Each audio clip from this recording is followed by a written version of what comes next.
You've already learned about the 8 steps of Mast, 4 drafting steps, and 4 checking steps.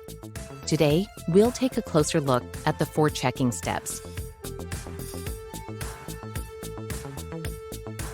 The 5th step of Mast is the first checking step called self-edit.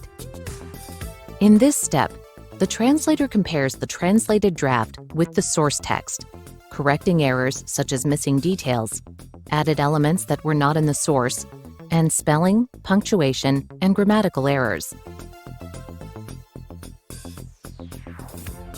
This step allows the translator time to think about the writing and to consult other resources as needed. When translators know that they will have this opportunity to correct their work, they're more confident to perform blind drafting without worrying about the errors they are making. They feel an enhanced sense of ownership of the work that they are creating. The next step of Mast, the peer edit, is the first time someone else sees the translator's work. After self-editing their work, 2 translators exchange their drafts with one another and check each other's work. Checkers may consult additional resources as needed. They are looking for the same types of errors as in the self-edit, and also may suggest a better way to express the meaning of the passage. The checker merely makes suggestions to the translator, but it is up to the translator to accept or reject the suggestion and to make any suggested changes. In this way, the translator retains ownership of the work, which enhances motivation to make it the best it can be. The key term check is the 7th step of the Mast process. In this step, a different person, other than the peer checker, reviews all the key terms in the passage, such as proper names, pronouns, times, numbers, and any important words or phrases. The key terms should be present in the translation. It doesn't have to be a word-for-word translation, but key terms should be represented in a way that is grammatically and culturally appropriate in the mother tongue language. They should also be translated consistently throughout the passage. The 8th step of the Mast methodology is the verse-by-verse check. The purpose of this check is to ensure that each passage clearly communicates the same message in the target language as in the source text.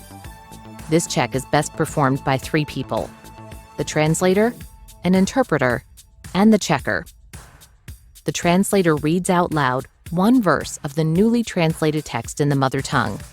The interpreter orally translates what he hears from the mother tongue language into the language of the checker.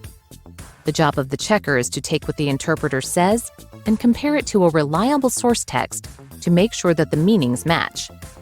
The wording will not be exactly the same between what the interpreter says and what the checker reads in the source text.